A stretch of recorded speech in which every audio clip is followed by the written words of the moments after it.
حكومة ضيدو وهداش عالم ككور جليسي إني ماتك وسير كوادي الصومالية ويهي حد جدب كحد جدب قرن مدى الصومالي لان يدقال قاون أو الصومالية كسوق عطي جمهورية الصومالي لان سيو خلق الجليسو ونو يقضو تدالة النبضين يورالين تا جمهورية الصومالي لان وضو وتعب وين يهلقن هذا كويمين مرة بعد وحكد دقينا إن حد جدب كاسي وصبابي كرو على سكية وسودك دقة جمهورية الصومالي لان وهاي دلالك الدرس كاه يباش عالم كابا كور جلينيسا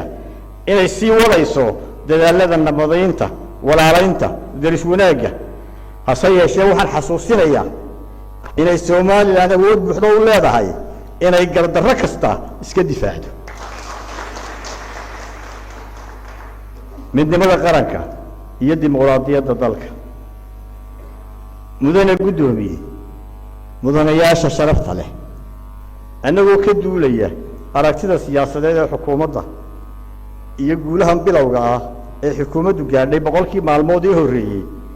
وعنك هقول قال لي لما يستيرك من دماغ قرنك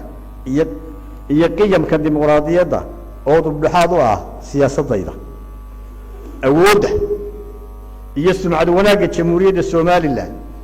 وحكوية مادين نظام كينا الديمقراطية دغن كينا وطشقة يحلمت خلافاتك ياد كيسي قدد كينا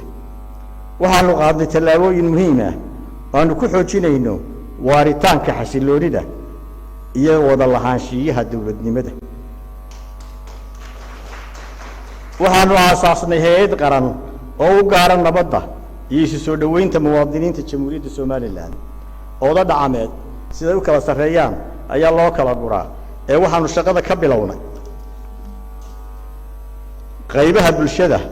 وأنو كغيب قلينو ثلاثة قرنكا وأي مثلات كوي يشان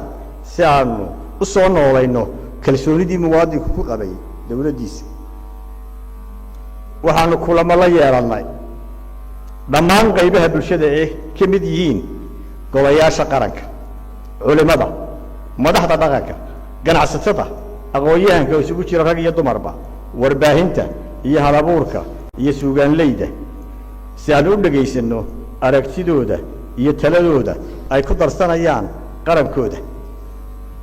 mudane gudoomiye arrimahaas aan ka waramay waxay ka turjumayaan sida ay nooga go'an tahay inaanu gaadhno himiladayda oo ah in la abuuro Somaliland ay midnimada wada lahaanshiyaha cadaaladda nabadda iyo dimuqraadiyaddu seesu yihiin dawladnimadeeda waxaan ilaaweyn inaan bogaadiyo beelaha walaalaha ee ceelaf weyn wada yaala madaxdooda dhaqankooda xildhibaanadooda aqoon-yahankooda iyo siyaasiyiintooda oo dhammaantood nagala shaqeeyay in la soo afjaro colaadda inagu raagtay ceelaf weyn ciidamadii labada beelood iyo hubkoodiina lagu wareejiyo qaranka jamhuuriyadda Soomaaliland waxa sidoo kale u mahadnaqayaa salaadiinta uqaash iyo xeer beegtida ka garnaqday soo afjartay colaadii guunka ahayd ee ceelaf weyn oo iyagu muddo bilaa arrintaas aanu kala kicin una dhabaradaygay waa guul weyn oo aynu ku joojinay dhiigga muwaadiniinta ee mancadarrada ku daadanayay muddo ka badan 9 sanadood hadda kadibna waajibka noo yaala waa inaanu ka shaqayno horumarinta deegaanadaas waxaanu mahad celinayaa beel kasta ama deegaan kasta oo qarameeyay gaadiidkiisii hubkiisii iyo ciidankiisii madaniga ahaa oo maanta noqday ciidan qaran oo aynu ku faano waxaan dhammaantiin idinka codsanayaa inaynu shacabka u tunno madaxweyne ku-xigeenka jamhuuriyadda Soomaaliland walaalkay Maxamed Cali Aw Cabdi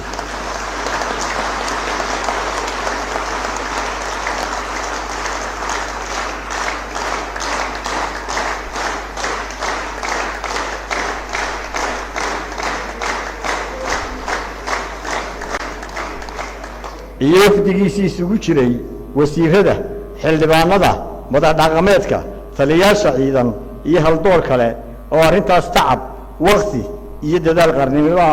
geliyey hay'adaha qaranka ee baarlamaanku ugu muhiimsan yahay iyo axsaabta siyaasadda